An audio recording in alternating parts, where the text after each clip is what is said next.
Right of reply. Honorable members, Mr. Speaker. Senator Kajwang, proceed.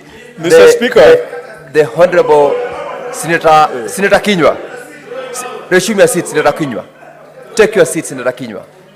Please take your seat. Senator Kajwang, proceed.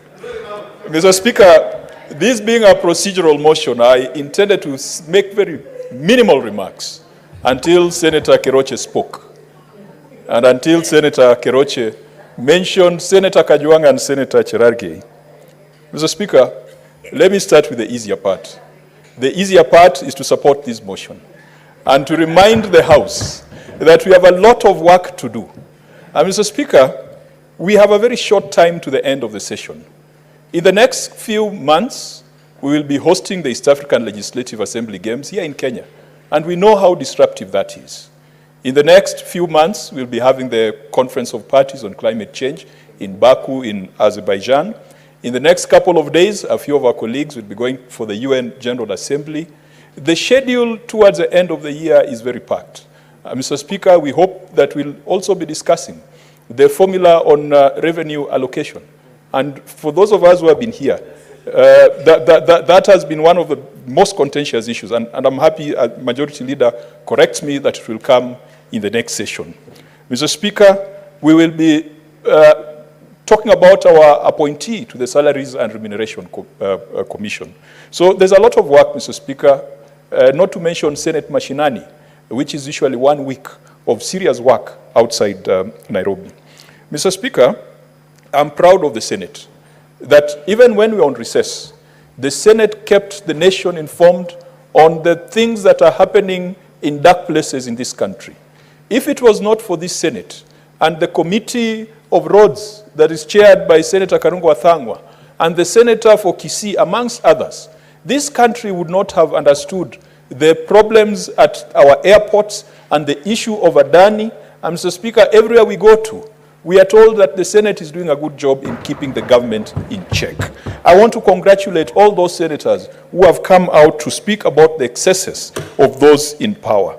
During the recess, Mr. Speaker, the Senate has held to account governors, those imperial lords in our counties. When they come to the Senate, we have held them to account and put them in their place. And Mr. Speaker, I'm so happy that yesterday, when the cabinet sat, when the first broad-based government cabinet sat, one of the first things that they communicated in their resolution was the invocation of the constitutional principle where if someone makes a decision that leads to the loss of public funds, that person is held liable.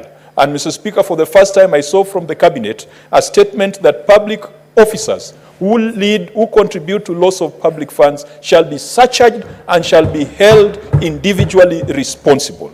Mr. Speaker, even when this parliament was attacked by young people who really they were not coming to attack us, were coming to have a conversation with us, it was a Senate that insisted that we must continue with our sessions. Mr. Speaker, I want to urge the House Business Committee that there are certain motions, certain bills that have been in the order paper for quite some time, that we need to prioritize them so that even senators can report progress. And Mr. Speaker, I want to congratulate Senator Cherargei. The other day, I saw that he is one of those senators who has brought more legislative proposals and statements to this House. I believe all of us have got burning and pressing issues that can be brought to the floor of this House. Mr. Speaker, as a House, let us agree to sort out this issue of the oversight mechanisms for senators. I don't want to call it an oversight fund, because it is not money that you'd call a fund. It is oversight mechanisms and arrangements, or giving senators the instruments and tools that can allow them to go around and carry out their constitutional mandate. Right now, as we speak, Senator Omtata has been forced to go to court to compel a county government to produce accountability records. Mr. Speaker, we need to give ourselves teeth. No one is going to give it to us. If other parties were to have their way, they would detooth this Senate. If we donated our powers, or if we donated the space to any other institution, they are not going to give us more. They are going to take away from the Senate. And so we must find a bipartisan way of sorting out this issue of oversight arrangements so that in between our sessions, because on Friday, Saturday, and Sunday, we are out there in the counties, we should be able to facilitate senators to carry out their constitutional duties. Mr. Speaker, as I finalize, because this was a procedural motion, I think this Senate is expected to have a fairly adult conversation on issues affecting this nation. And Mr. Speaker, the issue of jobs has come up. And I don't want to take a personal approach to it. And I'm glad that Senator Keroche is in this House. Perhaps I might not know about every other senator, but I believe that Senator Keroche is one of those who's creating jobs in this republic. Mr. Speaker, and I want to disclose this. When Senator Keroche joined this House, she talked to most of the senators. She talked to me and told me, I'm expanding my operations. Could you get me someone with certain qualifications so that I can consider them to push my organization to the next level? Very few entrepreneurs will tell you that. Very few entrepreneurs will reach out to colleagues and tell them, I am expanding, I am scaling up. If you have someone, recommend them to me. Because some people will go to their relatives and family, and those are the ones who kill industry. Senator Keroche, I'm very proud of you, and I'm very proud of what you've been able to achieve in a tough environment. But we cannot be lenient with a government that spends money on training, spends money on education, and then does not spend time and money to create employment opportunities for those people. We cannot mince words. We must tell the government the truth as it is. Why can't we enable more people to be industrialists and entrepreneurs like Senator Keroche? Why should we spend money on an education system that gobbles up the bulk of our budget for us to then spend more money to go look for jobs for those people out there? Mr. Speaker, the labor market follows the rules of supply and demand. If you've got an excess supply of labor, it means that your local market, you have already satisfied the conditions, you have already satisfied the demand for the local market. For you now to go to Germany to look for more jobs for your people. And yet, we are here as senators, the upper house, Mr. Speaker, trying to be apologetic over a government that has failed to create jobs for our people. Whether we are exporting nuclear scientists, Mr. Speaker, whether we are exporting tech professionals, whether we are exporting lawyers. Mr. Speaker, we are in an environment where in this country you have doctors without jobs. And yet, the doctor-patient ratio is not where it's supposed to be. You have a situation where you have lawyers who are tarmacking. Senator Kajwang, what's your point of order, Senator Gloria? Mr. Speaker, I raise on a point of order on statement of fact. That is Standing Order 105. Mr. Speaker, I have heard Senator Kajwang saying that this government is not creating jobs and this government is actually not intentional on solving the issue of the lack of jobs, Mr. Speaker. Mr. Speaker, it is open knowledge and it is in the public that we have various funds. We have the Uwezo Fund, we have the Women Fund, and all those funds are intentional to ensure that we create enterprises. To be able to make jobs, Mr. Speaker, we must push enterprises. We even have a new ministry of micro and whatever enterprise, Mr. Speaker. So is it in order for someone to stand and say that this government has made actually no intention in creating jobs when we are spending a lot of, including the Hustler Fund, Mr. Speaker. So, Mr. Speaker, I think he should say maybe that we have done it at 50% or 30%, but not that we have not done it as a government. As you conclude, Senator Kajwang, could you also be confined to matters of facts?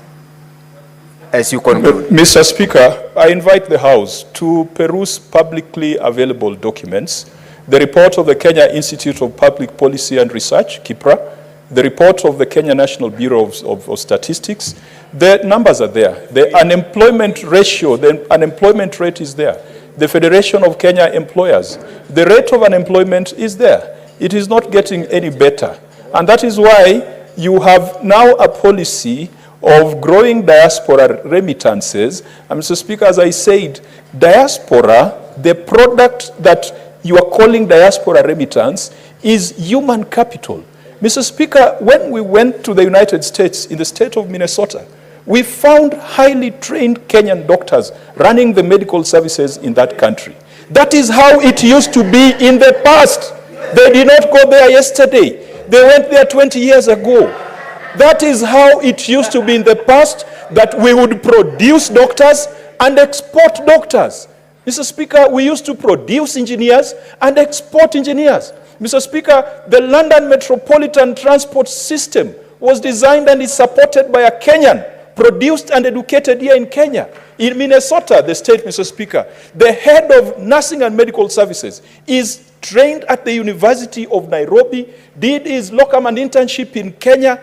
That is a kind of export that we should be doing. Mr. Speaker, even when it comes to coffee, we export prime coffee. We export prime tea. That is what Kenya has been known for. That is what Kenya should be known for. And that is what our government should strive to be known for. That we are exporting professionals of the highest caliber who can bring back home skills that can drive this economy. And I am not afraid to say that someone who went to the university, it is demeaning for them to go to Qatar and be subjected to house calls, Mr. Speaker, when that person studied architecture, that person studied law, that person studied engineering. Let us not be apologetic. Let us not be embarrassed to call it what it is. But, Mr. Speaker, I do not believe that Senator Orwoba, 9 months from today, because she has told us there was no withdrawal, so there will be some things after 9 months. 9 months from today, I do not think that that baby that she will raise and take to school, that she would be happy for that child to study engineering, only for that child to become a housemaid. Let us not be mediocre. Let us not be mediocre. And let us tell the government not to treat Kenyans in a mediocre fashion. We have the capacity to be the Silicon Savannah. Mr. Speaker, we have the capacity to export IT labor. We have the capacity to export legal labor. The president should not be using taxpayers' money to go and look for jobs of guards and house girls. And we are not demeaning them. We are just saying that let him create those opportunities here at home. Mr. Speaker, I beg to support. Now, Senator Halwale, you definitely cannot then